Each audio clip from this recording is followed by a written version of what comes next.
করেছি, কিন্তু তারা আমাদেরকে উত্তর দেয়নি। তারা আজকে একটি আমাদের সংবাদ সম্মেলনের কথা শুনে তারা একটি ফেক নিউজ ছড়ানোর চেষ্টা চলছে যে আমরা তাদের কাছে কোনো ধরনের টাকা পয়সা ডিমান্ড করেছি।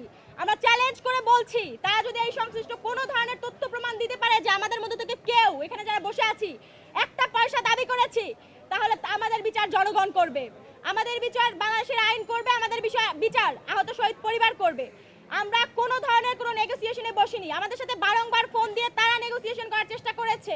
আমাদেরকে বিভিন্ন ধরনের এখানে যারা আছি আমাদের জেলা কমিটি থেকে শুরু করে বিভিন্ন কমিটিকে নানা ধরনের ভাবে ফোন দিয়ে প্রেশারাইজ করেছে যাতে তারা এখানে না আসে।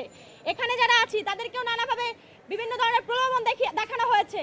তারপরও সর্বশেষ আমরা দেশ ও জাতির কাছে দায়বদ্ধতা থেকে এই যে আর্থিক অনিয়ম, লুটপাট, এটির বিরুদ্ধে কথা বলতে, দেশ ও জাতিকে জানাতে, তাদের সাথে সত্য উন্মোচন করতে আজকে আমরা আপনাদের সামনে হাজির হয়েছি এবং আমরা আইনিভাবে আগাচ্ছি, এটা আপনারা দেখতে পাচ্ছেন।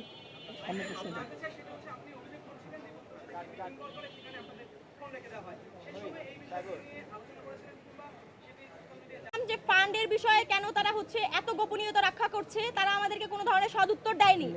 বরং তারা বারবার উল্লেখ করেছে যদি আমরা ফান্ড রিলেটেড ইনফরমেশন জানতে চাই, তারা মৌখিকভাবে জানিয়েছে, কোনো ডকুমেন্টস আকারে না। তারা মৌখিকভাবে জানিয়েছেন, বারবার উল্লেখ করছে তারা আমাদের কাছে কোনো ধরনের কোনো তথ্য প্রমাণ কিংবা কোনো কাগজ সাবমিট করেনি, কোনো পেপার সাবমিট করেনি। তারা এই বিষয়ে উল্লেখ করার পূর্বেই এখানে আমরা যারা উপস্থিত আছি সেখানেও আমরা কেন্দ্রীয় মিটিংয়ে বেশ অনেকজন উপস্থিত ছিলাম। আমাদের সকলের কাছ থেকে সেই কেন্দ্রীয় মিটিংয়ে আমাদের সিনিয়র যুগ্ম সাধারণ সম্পাদক মাশরাফি সরকার ভাই উপস্থিত ছিলেন, আতিক শাহরিয়ার ভাই উপস্থিত ছিলেন, আমি উপস্থিত ছিলাম। আমাদের সকলের ফোন কেড়ে নিয়ে পরবর্তীতে তারা মৌখিকভাবে স্বীকার করেছে যে তারা টাকা এনেছে এই বিষয়টি। তো আমরা আসলে বিষয়টি নিয়ে তখনই কথা বলেছিলাম। ভাই একটু বলি, আপনারা সবাই চাচ্ছিলেন আর্থিক বিষয়টা উঠে আসলে হয়তো বা আমাদের আলোচনার বিষয়গুলো অনেক রসালোভাবে হবে, বাট আমরা যার মাধ্যমে এটিকে দলীয়করণের চেষ্টা করা হয়েছে এবং এই অরাজনৈতিক প্ল্যাটফর্মকে দলীয়করণের যে ঘৃণ্য প্রচেষ্টা সেটিকে আমরা ঘৃণা ভরে প্রত্যাখ্যান করেছি এবং এই অপচেষ্টা কোনোভাবেই বৈষম্যবিরোধী ছাত্র আন্দোলন বরদাস্ত করবে না। এবং আপনারা যেটা বলেছেন যে টাকার বিষয়টি, আমি আবার উল্লেখ করছি যে কত টাকা পেয়েছে তারা মৌখিকভাবে বলেছে এবং সেটি সামঞ্জস্যপূর্ণ নয় এবং আমরা বিশ্বাসযোগ্য নয়। এক্সাক্ট তথ্য জানার জন্য আমরা বাংলাদেশ ব্যাংকের কাছে চিঠি দিয়েছি।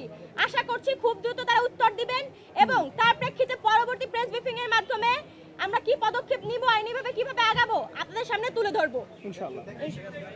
বিষয় শেষ।